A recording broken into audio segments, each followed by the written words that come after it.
US President Joe Biden has given his final address to the United Nations General Assembly. He warned against isolationism, telling the audience we are stronger than we think when the world acts together. The US leader went on to look at specific conflicts in the Middle East and Ukraine, where he said Putin had failed. Here's a little from President Biden. I know many look at the world today and see difficulties and react with despair, but I do not.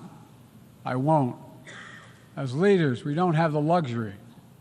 I recognize the challenges from Ukraine to Gaza to Sudan and beyond. War, hunger, terrorism, brutality. But maybe because all I've seen and all we have done together over the decades, I have hope. I know there is a way forward. Well, let's speak now to our correspondent, Jessica Lemezzeria, who is at the United Nations in New York. Jessica, how would you sum up Biden's message today?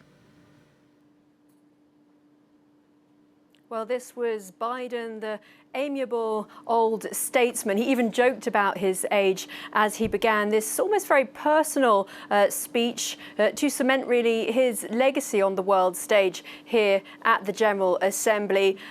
He said, well, I know I only look like I'm 40 as he spoke in front of the General Assembly. Of course, he's going to be turning 82 in November. And he really tried to set a sort of optimistic tone, saying that things can get better. He acknowledged that there are wars raging and said that those wars must end.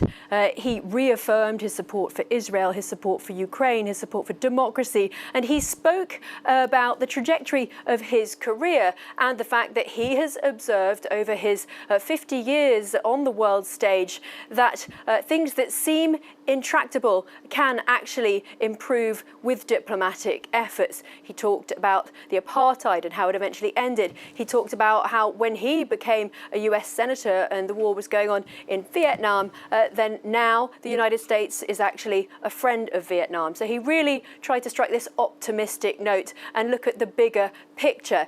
There was also the elephant in the room, Donald Trump. He had this sort of veiled message for autocrats when he started to talk about his decision to step down as president and let a new generation run. He said that really it is not about power, it's about the people. So it appeared that that was a message for the autocrats of the world and also for Donald Trump, because there are certainly fears here at the United Nations that as Biden steps off the world stage, that we have the possibility that we may be seeing Trump elected this coming November, and that would be absolutely devastating for global institutions and indeed for the United Nations. Well, Jessica, you talk about Biden striking an optimistic note in his speech. It has to be said, though, on the Middle East, on the conflict in Gaza and now in Lebanon, Biden is somewhat out of step with other world leaders, isn't he, at the UN General Assembly? How did he try and answer some of their concerns today?